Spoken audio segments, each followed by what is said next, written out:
I like this. Yeah. I like it. Yeah. Okay, we are recording again, yay, for the first time in a month. It's good to be back. Hopefully you all had a good time studying the Torah, even though we weren't getting together. But now it's time to get down to business. We are in Parashat Balak, which, as we were discussing before the class formally started, is a section that I don't normally get to teach because I'm normally out of town or on vacation or otherwise engaged during this time of the year, and that means that it's often skipped as part of my my curriculum. So I'm glad, and each time I get to do it, I get to do a different piece of it. So today we're going to tackle something that is a topic that is usually not considered to be a Torah topic, but as you'll see, is very much a Torah topic based on our understanding. And to understand it, we need to do a little background. So Parashat Balak is a fascinating story because the people of Israel figure almost as a background character to the entire Torah portion. Parashat Balak is the most famous for the story of Bilam, who is a non-Jewish seer, prophet, depending upon your terminology. He is considered to be someone who had prophetic gifts, according to Jewish tradition, but he's definitely not Jewish. And he is hired, encouraged, brought on. There is a lot of debate among the commentary of exactly what his complicity was by Balak, who is the king of Moab, in order to bring him down to curse these people who have left Egypt and are now boiling on the border of Moab, and he is very worried that we are going to do something bad to him. Now, we have already been told by God that we're not allowed to do anything bad, and we're not allowed to take their land because that's already been assigned to them. But that doesn't stop his anxiety from bringing in this, presumably, a weapon of mass destruction known as Bilam, who apparently has this wonderful magic cursing ability that's going to, put the voodoo on us, and that'll be the end of us. So we've talked about that section more. We've talked about Bilam, and we've talked about his donkey, and we've talked about what it means to bless and what it means to curse. But this year, I wanted to actually look at part of what Bilam ends up saying, some of his prophecies in and of themselves, because they go on for a long time. They go on long enough to make Balak really, really angry, because it turns out that when Bilam opens his mouth and begins to actually speak, he ends up blessing us rather than cursing us. And we may sit back and just say, yay, but there are details in the things that he says that are important. And those are some of the things that we're going to look at. We're not going to go through all of what he says because it is quite lengthy, but we're going to look at a few of the details and see what kind of important insights this is, and why God would therefore have decided to leave this massive chunk of non-Jewish prophecy about Jews in the middle of the Torah. Because if you think about it, that's a rather strange thing. We don't get, large chunks of dialogue of other non-Jewish groups in the middle of the Torah. Why is this retained? And the content is obviously part of what's important. Okay, so with that in mind, we are going to pick up on chapter 24 of the book of Bamidbar. This is on page 903 if you are in the Einstein Chumash, and it's right down at the bottom. Chapter 24.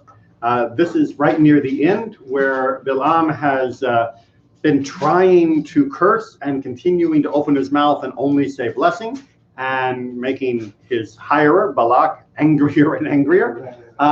Verse 24, he's just continuing in the theme. All right, so, chapter 24, he is continuing in the theme. So, everyone find where we are? Yeah. All right. Having returned from the Great White North, are you acclimated? I am acclimated. I am ready. Okay, so, if you wouldn't mind, chapter 24, beginning with verse 1. Now, Balaam, seeing that it pleased the Lord to bless Israel, did not, as on previous occasions, go in search of omens, but turned his face toward the wilderness. As Balaam looked up and saw Israel encamped tribe by tribe, the Spirit of God came upon him. All right, pause real quick. So if you've read through the story before, and hopefully you have, you'll know that in the previous attempts to speak about the children of Israel, he kept trying to look at only a part of them, or not look at them directly, or do something differently in order to maybe be able to say something bad about them. And now he's basically giving up and just going, all right, here they are. God, what do you want me to say? And he knows it's going to be a blessing because he's kind of, figured it out that God is not going to curse these people in this way. So here is his now full-throated message. Word of Balaam, son of Beor, word of the man whose eye is true, word of him who hears God's speech, who beholds visions from the Almighty, prostrate but with eyes unveiled. All right, so pause real quick. So he is giving himself a little bit of an introduction, right? So this is the words of me, and I'm not making this stuff up, right? This is coming from God. And I may be prostrate. Remember, prostrate was lying face down on the ground, but that doesn't mean my eyes are covered, right? So that's what he means by prostrate, but eyes unveiled. Is even though I'm face in the dirt because I'm channeling what God wants to be revealed, I'm revealing with a sight that is not coming through my eyes. And this is what I have to say. How fair are your tents, O Jacob, your dwellings, O Israel. All right, so that was the quote that we mentioned early on in our pre-discussion. Ma tovu ohalecha Yaakov mishkenotecha Yisrael. How beautiful are your, how do they translate this? How beautiful are your tents, or how good are your tents, O Jacob, and your dwelling places, O Israel. So this line has become a very, very popular line within Jewish liturgy. It was originally used as a private meditation upon entering into a synagogue, where someone would enter in and say, Ma tovu for themselves as they came across that threshold. Nowadays, it is often used as a full psalm sung by cantor choir or whoever is leading. And it's a cherished piece of our reflections. You'll notice, however, he's not talking about a synagogue in the original. Right? He's talking about looking across the encampment, and he sees all the tents arranged. He sees everybody laid out, which Balak, the king of Moab, sees as invading army, horde, destruction. I'm scared of this. He is now looking at it the way God wants people to look at it and say, this mass of the encampment is not a threat. This is a beautiful thing. Right? This is something that should be loved. Later, the rabbi said, yes, great. We don't live in tents anymore. So where do we now, especially in the diaspora time, where do we now see each other in a way that is this kind of encampment? What is the mark of a Jewish community now that we don't have tents all neatly laid up like they used to? And the rabbinic answer, of course, is the synagogue. Right? It's the Beit Knesset, the place that we gather together. This is the encampment in the modern world. This is the place where we can see at least a glimmer of what Bilam saw when he looked down on the encampment. And so they preserve this line by letting us at least have a taste of it when we encounter a Jewish community in a synagogue setting. And that's how the transference was made. Make sense? Okay. Onward. Like palm groves that stretch out, like gardens beside a river, like aloes planted by the Lord, like cedars beside the water. Their boughs drip with moisture. Their roots have abundant water. Their king shall rise above a god. Their kingdom shall be exalted. God, who freed them from Egypt, is for them like the horns of a wild ox.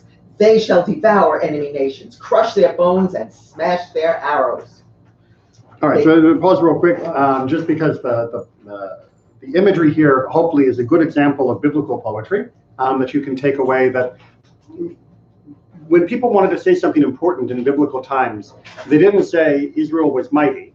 They said it's like an ox. And actually, ox is a poor translation of re'em. Re'em was the ancient cattle species that used to roam across much of the world. It's called an orach. Orach, yeah. Is that the translation he uses? Yeah. Well, no, actually, that's what is commonly used in textbooks today. Orachs. Exactly. And modern cattle. Yeah. They are. If you've ever seen like a Texas Longhorn, think of one of those on steroids.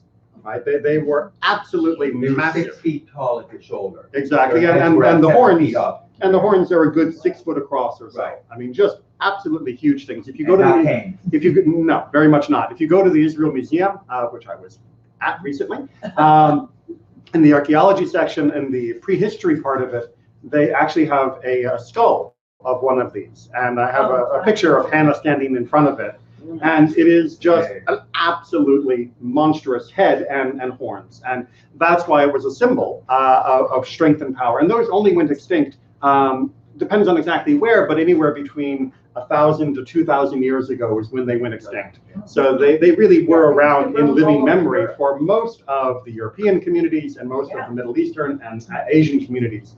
And when you have people talk about these giant bulls of Europe, that's also what they're talking about. It's not just your little Toro bull. These were giant creatures and really very poetic symbols of power and might. But the image of God scattering his enemies, we already covered that earlier in Numbers, and that's also used in the liturgy. Very much, over and over again. Okay, so let's go ahead and finish up this extra bit of poetry. They crouch, they lie down like a lion, like the king of beasts. Who dare rouse them? Blessed are they who bless you, cursed those who curse you. Okay, which you may also remember is an echo to the statement that was made to Abraham. That God says that those who bless you will be blessed, those who curse you will be cursed, and Balaam is basically saying, yeah, that still applies. And the crouching imagery here, I know in English we usually think of a crouching lion as one about to pounce. What this imagery is trying to say is a crouching lion is one that is relaxing, right? Because no animal gets to relax the way a lion gets to relax. Because think about it on the food scale, right? The food chain, right? Who's going to go eat a lion? Right? If a lion wants to sit down and relax, it can actually relax. If you're a zebra and you want to relax, you've always got to be looking out for the lion. Right? There's always a little bit of you that's on guard if you're every other animal in the hierarchy of this world. But if you're a lion can actually chill and not have to worry about anything. And so that's what the imagery is, again, of strength, that Israel is going to be in a position where they will be able to relax and be able to be unguarded in a way that no other nation can, because God is their guard. The imagery make a little more sense now? Okay. It makes sense to Balaam and Balak as well, which is why Balak is going to get very, very angry. Onward. Enraged at Balaam, Balak struck his hands together. I called you, Balak said to Balaam, to damn my enemies, and instead you have blessed them these 3 times. Back with you at once to your own place. I was going to reward you richly, but the Lord has denied you the reward. Right? So I was going to pay you a lot if you cursed them, but apparently you can't do that. So yeah, God won't let you, whatever. Therefore, I'm not going to pay you. Right? This is a very disgruntled customer who is saying, I'm not going to pay you what you were going to get paid. Which means that Balak is still not understanding the situation. So Balaam said to Balak, but I even told the messengers you sent to me, though Balak were to give me his house full of silver and gold, I could not, of my own accord, do anything good or bad contrary to the Lord's command. What the Lord says, that I must say. All right, so this is one of the reasons why commentators are divided on Balaam's character. Because on the one hand, Balaam seems to be coming under either false pretenses, hoping to get rewarded one way or another, or actually is hoping to somehow manipulate the situation to truly be able to curse Israel. But on the other hand, he is also saying to Balak, I warned you that I only get to say what God says because that's what prophecy is, right? Prophecy is not me doing some voodoo curse. Prophecy is me finding out what God has in store for the people that you are facing and emphasizing one or the other side of it, a blessing or curse, and that's all I can do. And you know what? God's got nothing bad planned. So what do you want me to do, right? Right now, they're the golden children at the moment. We all know that eventually, not so much. But at the moment, Moab is not going to get the upper hand, nor the other enemies that are facing Israel at this point in the wilderness. But just for good measure, he's going to open his mouth more broadly.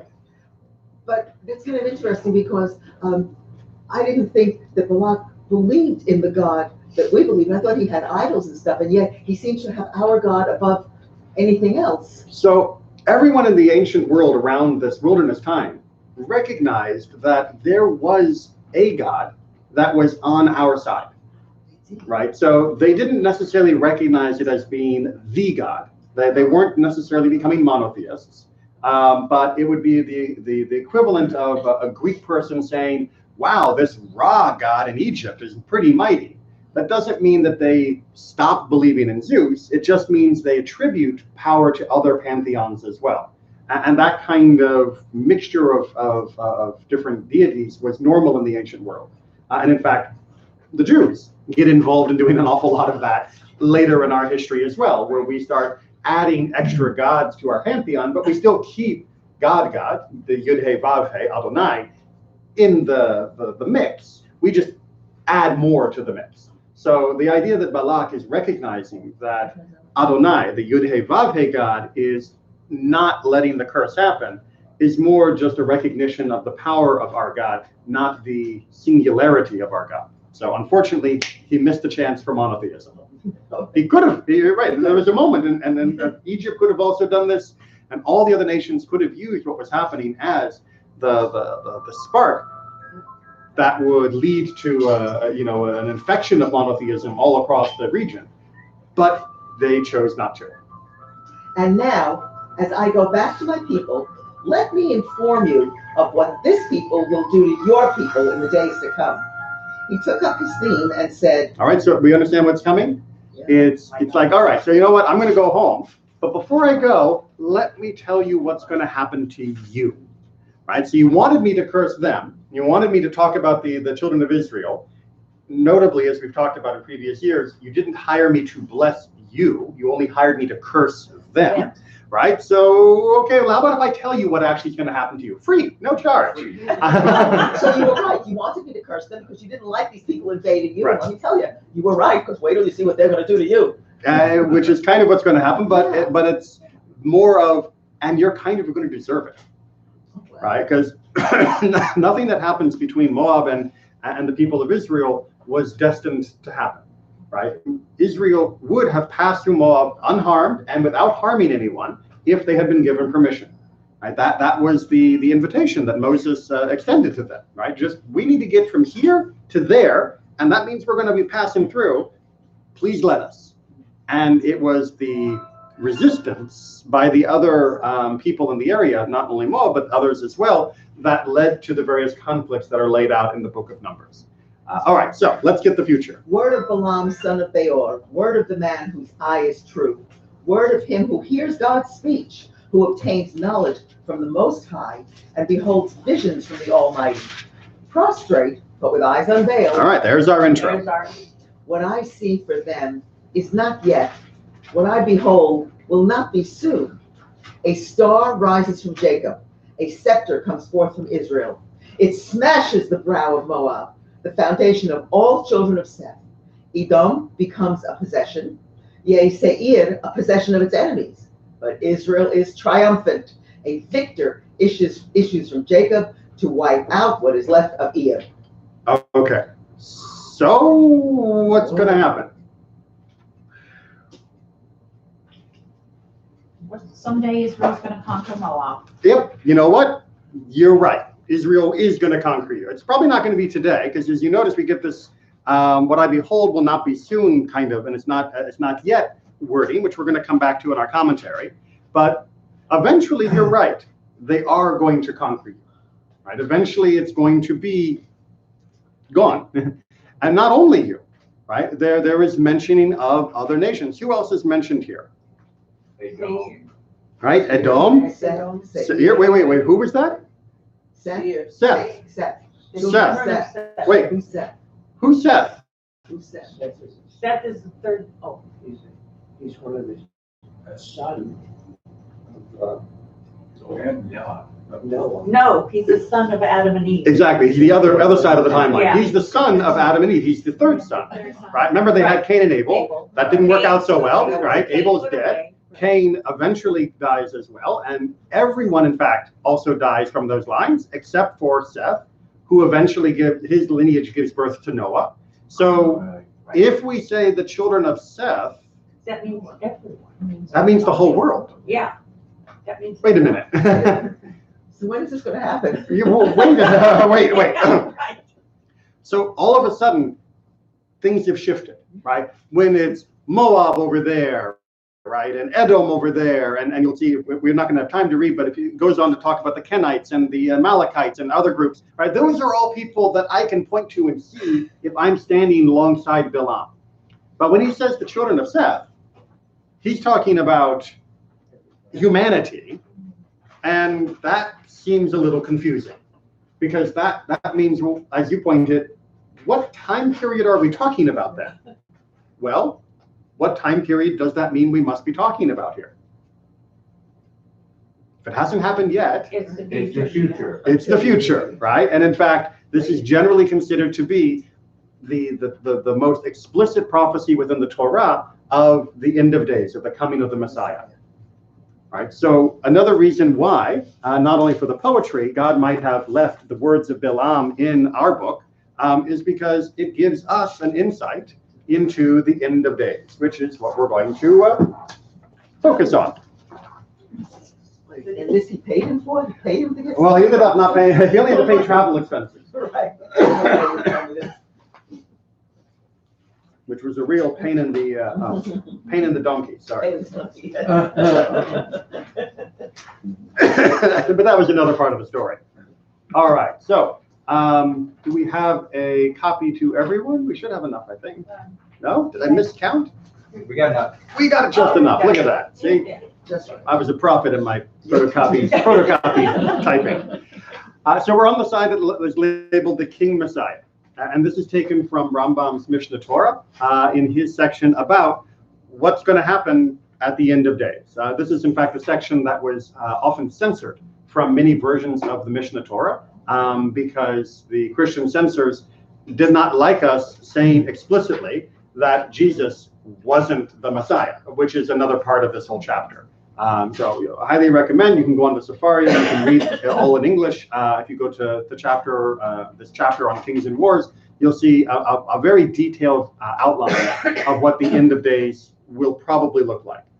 Don't get too attached to it though, because we're going to challenge it a little bit, because it's Jewish study. We never just say memorize. All right, so the King Messiah. The King Messiah will arise and reestablish the monarchy of David as it was in former times. He will build the sanctuary and gather in the dispersed of Israel. All the earlier statutes will be restored as they once were. Sacrifices will be offered. The sabbatical and jubilee years will be observed as commanded in the Torah. Anyone who does not believe in him, or one who does not anticipate his coming, not only denies the prophets, but also denies the Torah and Moses, our teacher. All right, so Rambam was very careful with his wording and very precise in his use of language. So when he says not only denies the prophets, but also the Torah and Moses, he's doing that because there are people who say the coming of the Messiah is only mentioned in the prophets. And therefore it doesn't have the same status as something that was mentioned by Moses, which is why he is now going to give us Torah quotes to prove what he just said, at least in the general terms. Make sense? Right? Because there are people, and still to this day, who say, oh, sure, the prophets talk about the Messiah, but the Torah never mentions it. And Maimonides is now trying to say, no, that's wrong. He's building, of course, off the rabbinic literature, but he is saying it more clearly and in fewer pages than if we were reading in the Talmud.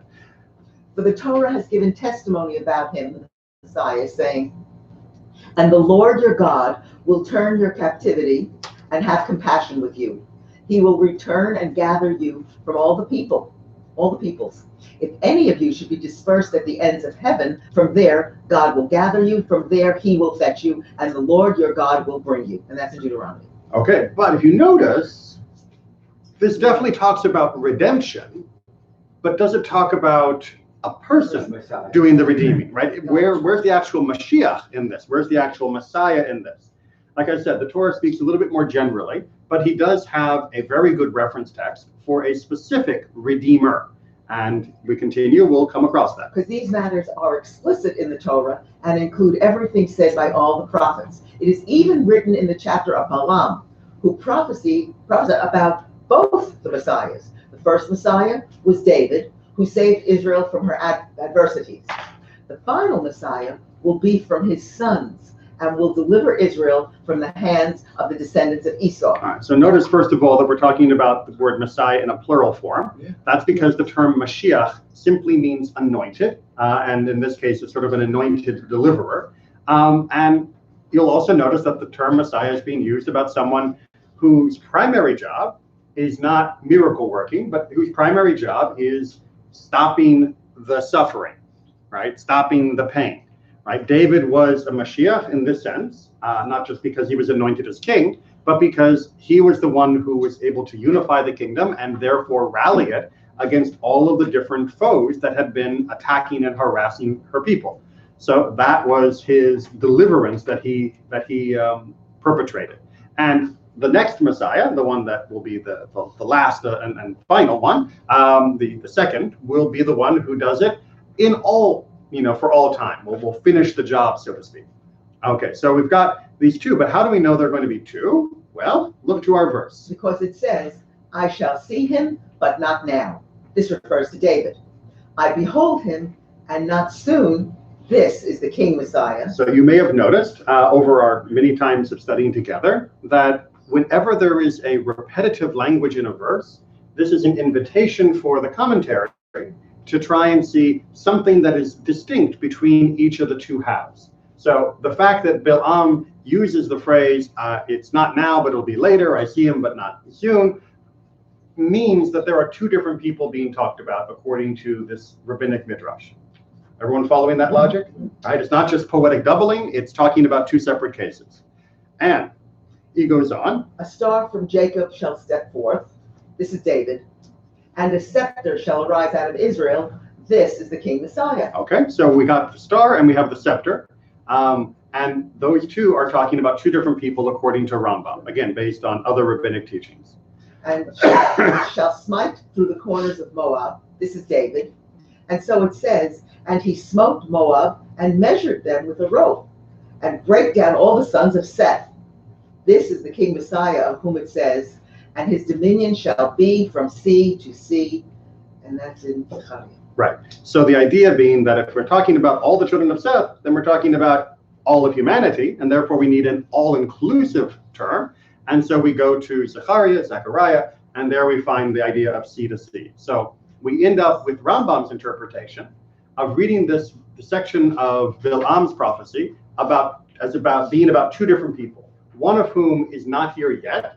That's David, but he's going to be here relatively soon compared to human history. And then the other is definitely not here, and that is the Messiah, one of whom is going to conquer Moab, and the other is going to bring peace, whichever way you want to look at it, depending upon which side you are, right and wrong, to the entire world. Make sense? So there'd be two Messiahs? Well, so his idea is that we already had one. That was David. Right. I Now mean, we got two more coming. we got one more coming. Okay. Just the biggie. Just the big guy.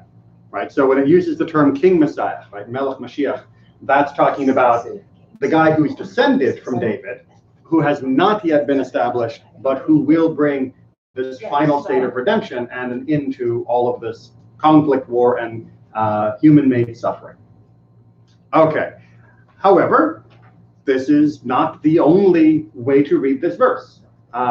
And so we're going to keep going on. Although I will point out that most people do read this verse about as being something to do with messianic times in one way or another. Hopefully this will also be a little bit of a warning that anytime someone says, oh, I read this verse and this is telling me X about the Messiah, there's usually a Y and a Z and many other interpretations about that same verse. It's not so simple to nail down.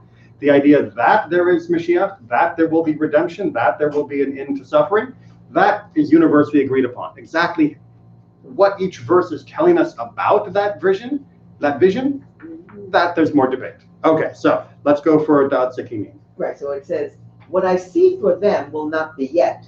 What I behold will not occur soon. Right, that was our verse 17 in our Bilam's prophecy. This is in contrast to prophecies by Moses in Deuteronomy, which said, "For the day of their calamity is at hand, and the things that are to come upon them shall make haste." Right, notice the distinction. Right, Moses speaks like it's happening now, and Bilam speaks like it's going to happen a long way away. And why the difference? Well, the subject can be better understood by a parable. Can't it always? A king took a stroll, accompanied by both one of his friends and by someone whom he knew to be hostile to him. When the king mentioned that he had become thirsty, the hostile man said that they were a long distance from the nearest source of water, in order to make the king feel even more uncomfortable. His friend, on the other hand, encouraged him to ride on, assuring him there was a source of water nearby. He wanted to encourage the king, even though he was not certain that what he said was true.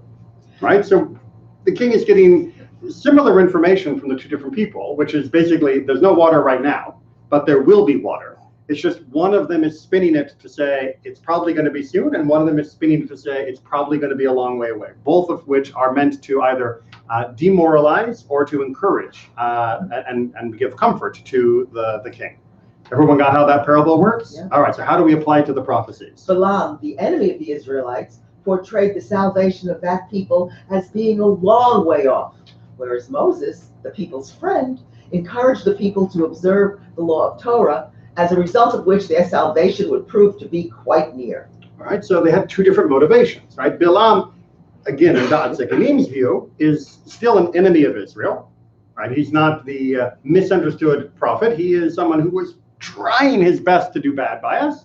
And so even still, he is able to slightly skew and spin the vision that he has by emphasizing that it's a long way off in order to discourage us and to say, sure, we're going to get salvation. Sure, we're going to be able to defeat our enemies, but it's not going to happen anytime soon. Oh, woe is me. Whereas Moses, who's obviously the friend of us, wants to say, no. Look, guys, we can do this and we can do it now. And both of them are right, that there will be redemption. The question of the timeline and how to spin what that will feel like is the distinction they're trying to make. Clear? Okay. Onwards. Now we're going to get a slightly different variation altogether of what all this means. Balaam describes the Messiah as not only smiting Moab, but as not even leaving a vestige, a corner of it. This is why he chose the word corner to describe what would happen to Moab. All right, now this is someplace that's different than our translation. So if you look back in verse 17, right, they use the term brow, right? Smashes the brow of, right, Moab. Pa'ate Moab. Now, I don't know in Fox what translation does he give for that word. It's the second half of verse 17.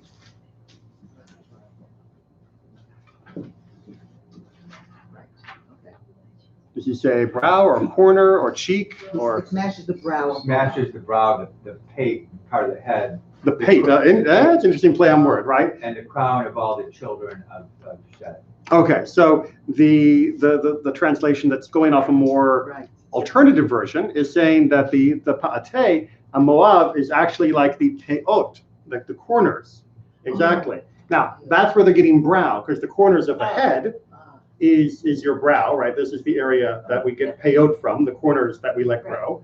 But you could also say, and that's what this translation is saying, that it was the corners of their territory, right? The corners of their border, meaning that whenever you invade and conquer a country, are you ever going to take over all of it? Or is there going to be like some little bit that you don't quite take, right? You leave behind Luxembourg or something like that. And so that's the argument here, is that when the Messiah comes, the Messiah will take even the corners of Moab, right? There will be nothing left. It's meant to be an all-inclusive phrase.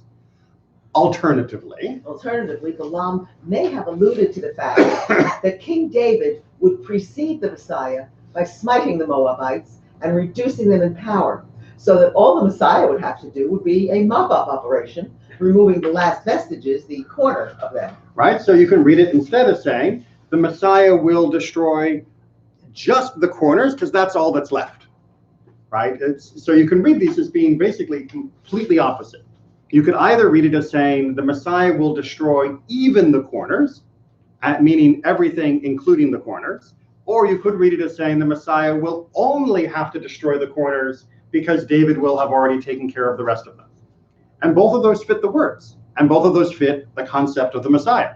And if you hold one opinion over the other based upon your feelings of which is the more persuasive argument, you're still a perfectly fine Jew who still believes in the coming of the Messiah, and you're doing okay.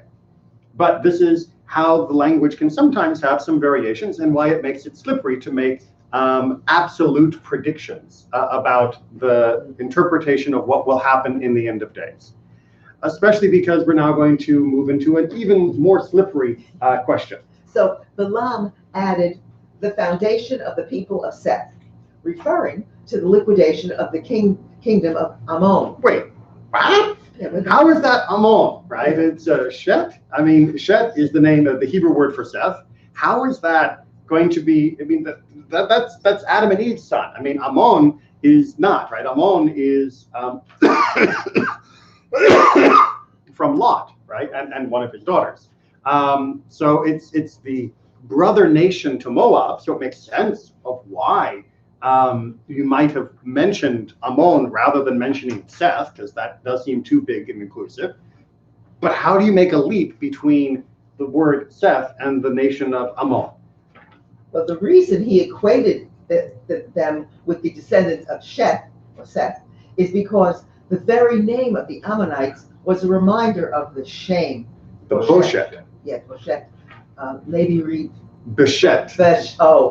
a reminder of the incest to which they owed their existence. Right? So Ammon is a product of shame and humiliation. They are Beshet, right? They are from Seth. They are Boshet. They are humiliated, right? So it's kind of making a pun out of the word for from or with or in Seth, and the word for embarrassment.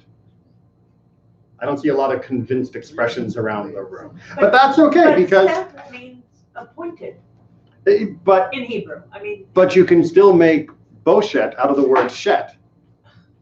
Right, absolutely. Right. You know, Adam and Eve were ashamed of their. Oh, no. I get that. Not. I mean, the idea of Seth itself being its own person. That's It's fine. over, but the shamefulness. But the word Shet here, he's arguing, is a abbreviated form of the word Boshet. Okay. Right? The children of humiliation. Well, who are the children of humiliation? Who are the children of shame?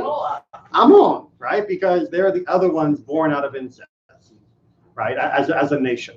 So that's the children. That's the line of attack. But he also provides the alternative. It is also possible that Balaam refers to mankind as a whole, Right. all of whom are descendants of Right. Seth. Right, which is what we discussed earlier. Ammon is merely part of that group. The reason Balaam singled out only Moab by name among all the other nations whom the Messiah would destroy was because they had sent for him and he was speaking to them and about them specifically. Right, so the reason why Ammon doesn't appear is because Ammon didn't hire him. And therefore they don't get special reference. And Moab, on the other hand, did hire him, so they're getting a little bit more finger pointing. Make sense? All right, so again, this is not meant to definitively answer exactly what's going to happen at the end of days. It's meant to help you be aware of the different possibilities of what's coming, but it's also meant to make you inoculated against those charlatans that say, I know what's going to happen, and who have, very fancy YouTube channels that try to get people to buy their books. yeah, Right? right. Because nothing sells like certainty, and nothing is less certain than certainty about the end of days. And Yeah. you can absolutely tell as soon as someone is speaking in uncertain terms that they don't know what they're talking about, except from a marketing point of view. All right, Kedushat Levi, a later Hasidic writer. The poetic language of Balaam becomes clearer when we look at the Psalms where it says, "For dominion belongs to God, and God rules the nations." This will be demonstrated when the liberators, exiles that have been freed, will march up Mount Zion to wreak judgment on Mount Esau, and dominion shall be the Lord's. All right, so this idea of dominion, this idea of the scepter and ruling and over, that's what he's playing off here, is the idea that this seems to be a theme of the end of days, that God's dominion, and extended through the Mashiach, is going to be sort of this universal thing. But there's dominion, and then there's dominion, right? There's authority, and then there's authority. And that's what he wants to draw our attention to. So we need to understand the difference between those two words, dominion and monarchy. Right, memshalah and melucha. Both of which refer to the exercise of authority. The word monarchy, when used in scripture, refers to rule by a king whose subjects have submitted to it willingly, whereas the word dominion is used in scripture when the subjects are unwilling but unable to shake off the rule by the monarch or dictator. Right, so again, it's neither word, unlike in English, has a positive or negative connotation for the ruler. Both they have a word, they have a positive or negative connotation based on the attitude of the ruled. Right? That it's dominion if you're being dominated. Even if the person dominating you is good, like, God. But if you feel like you are being dominated, then you consider that to be a wrong form of rule, even though, of course, in the objective measure, we know that God's rule, at least, is just. And on the other hand, monarchy, means that you have submitted willingly, sometimes to bad kings, and sometimes to good kings, but that you are a willing servant of whoever it is that's in charge. Democracy was a bit of a far-flung idea back then, so don't be surprised that it doesn't show up. Onward. As a general rule, only the Jewish people are described as willingly submitting to God's rule, whereas the Gentile nations described in these verses as being in exile submitted to God's rule under protest and rebelled against it whenever possible. God imposes his rule upon them in order to frustrate their evil designs against God's people.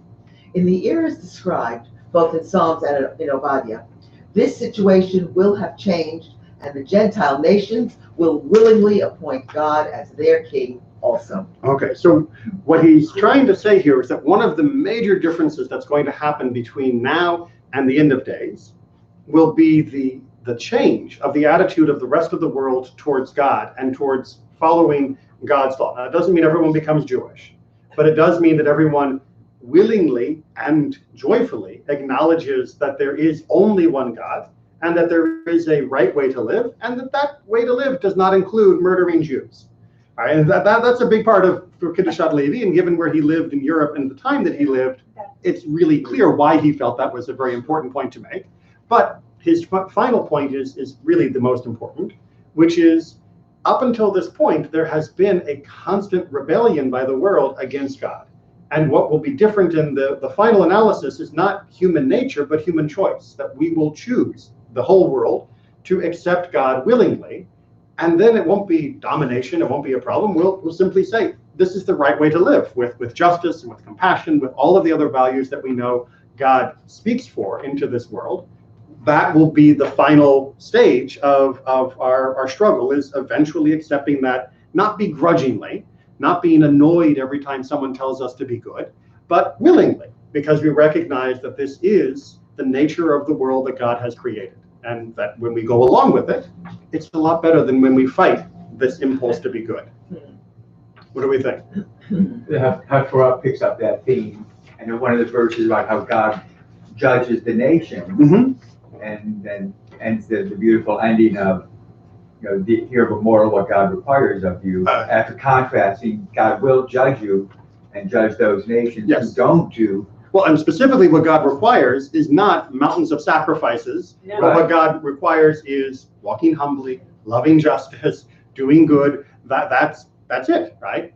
Who knew? Who knew? It'd be so easy, right? And that is reminded over and over throughout the Psalms and throughout other prophecies. And whenever people focus on the more flashy miracles of images of the end of days, the things that get turned into movies, it bugs me. You lose sight of what you're supposed to do. Because it makes it seem like the only way the end of days is going to come is by some magical wave of God's big fairy godmother wand, and sprinkling fairy dust that's going to change the whole world in some bizarre way, when in fact all that's necessary is for people to stop struggling against God's leash, pulling them towards goodness, right? Pulling them just away from being bad. And if people are willing to accept that and say, you know what? It's good that God wants me to do good, rather than who's God to tell me to do good, it would all be good. Right? And that doesn't come with special effects. That just comes with the actual special effect, the effect on the world when that happens. Which is why Or HaChaim is going to show that there are some choices that we have as a species to make. The fact that Balaam repeats both the description of the substance of the prophecy and the message itself in different words can be understood by the Sanhedrin. Right, so repetition is one thing. This double repetition is even more pointed, and therefore Sanhedrin 98, which is a section that deals with the end of days, is going to inform how we should understand this odd overdoubling that we get. The sages draw a picture of the process of redemption due to Israel's merits as being quite different from what it would be like if it had to occur only in order to honor God's timetable. Okay, so let's make sure we understand what the differences are. Right? There's two different ways that redemption can come about. This is something that the Talmud discusses. The Talmud, because it says that, in Isaiah, that God will bring redemption speedily in its own time. And that redundancy there and contradiction is, how can it be fast if it's in its own time, is explained by the Talmud as, if you do things the right way, it will be hurried a little bit. If you don't, it will come eventually. And so therefore, if we earn redemption early, then it will look a certain way. And if we don't earn it because we're just not very good, then redemption will still eventually come, because God's not going to let it not happen, but it will look different. And those are the two different distinctions that we're going to get. Okay. So if the redemption occurs because we earned it, the whole process would be orchestrated by heaven. One miracle will follow another. And the Zohar describes these miracles in detail. But if the redemption occurs only as a result of God's timetable decreeing that it cannot be delayed any further, it will be quite different, such as the prophet Zechariah describes in a vision of the Redeemer as being a poor man riding on the lowly donkey. When Balaam spoke of the arrival of the Messiah as a result of Israel's merits, he described his arrival as similar to that of a star. That is, a celestial figure making a prominent appearance in the sky. When Balaam spoke of there arises a scepter in Jacob, he referred to the other alternative, that is, the Messiah arriving at the end of time. The redemption will then appear as almost a natural event, devoid of the kind of miracles God performed when the Israelites came out of Egypt. Daniel had a similar vision in which it says, and the lowliest of men he will raise up over it. A poor man riding on a donkey will be elevated to become the Messiah. All right, so if we earn it, then it will be Hollywood special effects. But those miracles will all be good and transformative and positive, not the whole Armageddon nonsense that you see, right? If we don't earn it, meaning if God is just begrudgingly saying, okay, you know what, I'm giving you plenty of time to do this on your own, then the redemption will happen, but it's going to happen in a way that seems almost just natural, right? No special effects budget at all. And in fact, the way that the Messiah will rise up and eventually guide the world is not going to be with heavenly chorus and light shining down and with all of the clouds fluttering about him, but instead the guy's going to seem very humble, lowly, right, modest, and just sort of more slowly and almost organically the world will shift in that direction. It will not come with the same pomp and circumstance, but the ultimate effect will be the same. So if God needs to speed it up, we get special effects because we've earned them. If we don't earn them, it'll still happen, but who knows when. And when it does, you'll barely even notice that it is happening. Which means that anyone who tells you, this is a sign of the end of days, this is a sign of the Messiah, really? You know that? You know that we've earned it? You know we haven't earned it? You know how to read all of this perfectly? Because even among single commentators, we get multiple options. and among multiple commentators, Okay. we get exponential different options. Right? The fact that it will eventually occur is something that Judaism has held on to very strongly and believes very deeply. How it will occur is something that we love to argue and fight about, because it is interesting to contemplate, but it is pointless to stake your faith on your own interpretation of exactly what the end of days are going to look like, or when they're going to occur, or how we can make them happen, or anything else like that. Right? The idea that we should still live a good and proper and beautiful life, even if redemption is another 10,000 years away, is at the heart of Judaism. And we should still live a good and proper life, even if redemption is tomorrow, is also at the heart of Judaism. Because the end result is the same. You live a good life now. Make sense? Which is why it may not be surprising that some commentators don't even emphasize the messianic aspect of these verses, which is where we're going to finish with the last two commentators. And a scepter, a shevet, shall rise out of Israel, it says. This is also an expression that means a star, such that it goes and is dragged in its path toward the place of the constellation. And similar to that is in Brachas, a shooting star. Shavit, right? So he interprets Shevet is nothing to do with political power and all of that. It's just about their stars are rising. They'll have good fortune, right? They'll have good luck. Nothing messianic here. It's just the stars were always a symbol of fortune and favor. And both verses, the one about the obvious star and the one about the scepter, can be read to be both about stars. And in that sense, the second one to me sounds like he's talking about more like a comet, right? You could even interpret it as being like a scepter in the sky, right? Because it's a star that is being dragged across a constellation. Well, every star is in a constellation and always moves the same, at least within a human lifespan. So what could a star be that is dragged across a constellation? Well, that's a comet. That's the only stable astrological or astronomical object that moves in the night sky, except for planets, meaning across the constellations. So he might just be saying this is another type of star, which would make sense, especially because a comet would look a little bit like a scepter, depending upon how you wanted to poetically look at it. The point being, you don't even have to read this about the Messiah. You could read this just about things will be good. Good? Good. And the final one is going to take us even further afield. A star steps forth out of Yaakov, and a tribe stands up out of Israel. So stands up. When a tribe So notice he's using Shevet not as a scepter, but as being one of the tribes. Stands up. When a tribe of Israel stands up to pray, it thereby arouses a star, and the star steps forth and strikes things to make them grow. As our sages taught, there is not a blade of grass below that does not have a star and an angel above, which strike it and tell it, grow. Okay, so what in the world is Rabbi Nachman trying to tell us here?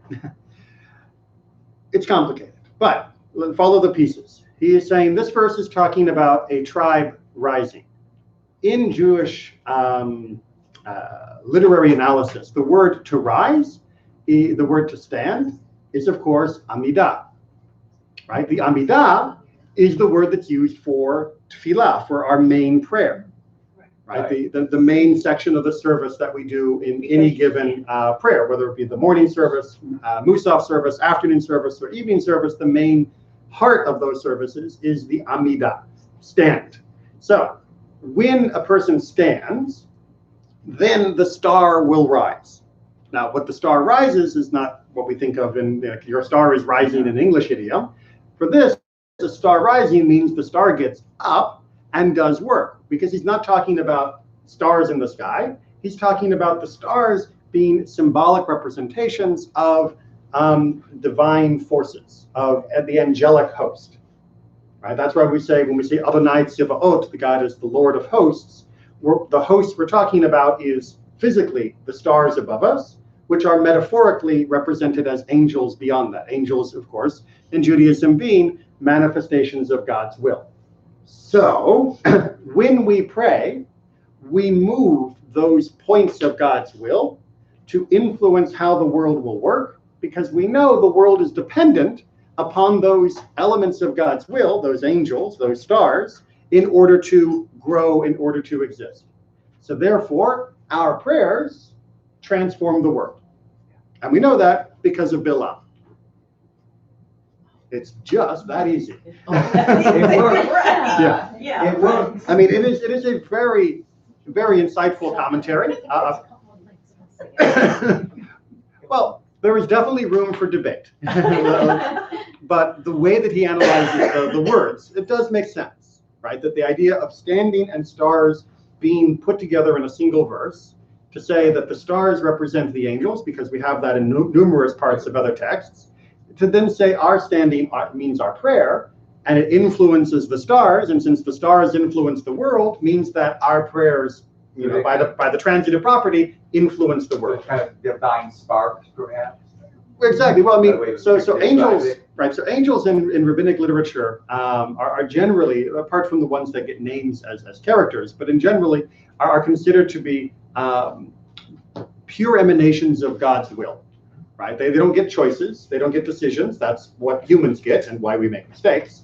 But they are sort of the vehicle by which God makes the world work the way the world is supposed to work. And so the idea that therefore they are impacting the world, they're making it grow, is another way of saying that this world exists because God wants it to exist. And therefore, if we can pray, we have a part in changing how this world is currently existing, or to be more precise but more confusing, to become partners with God in creation in order that the world will now look at this point the way we hoped it would, provided that that is in keeping with God's will, which is why ultimately when we pray, we're not actually changing God, we're changing our own will. But that's a whole nother class and a whole nother very deep topic. How come some of the angels get names? Because it becomes very easy to talk about different aspects of the world beyond our own reckoning when we can keep track of certain metaphors, certain figures. And so using the names of angels is a very convenient shorthand for that conversation. As you can tell, when I began to talk in more abstract terms, you lose the thread really, really fast. But talking about Michael and Gabriel and others like that, it's a much easier way to use them as a mental shorthand for very complicated ideas. All right, thank you all very much. Reminder that for those of you who are able to make it, Mission to class will be resuming tonight, and the Pathway to Judaism class will be resuming tomorrow evening as well. Okay.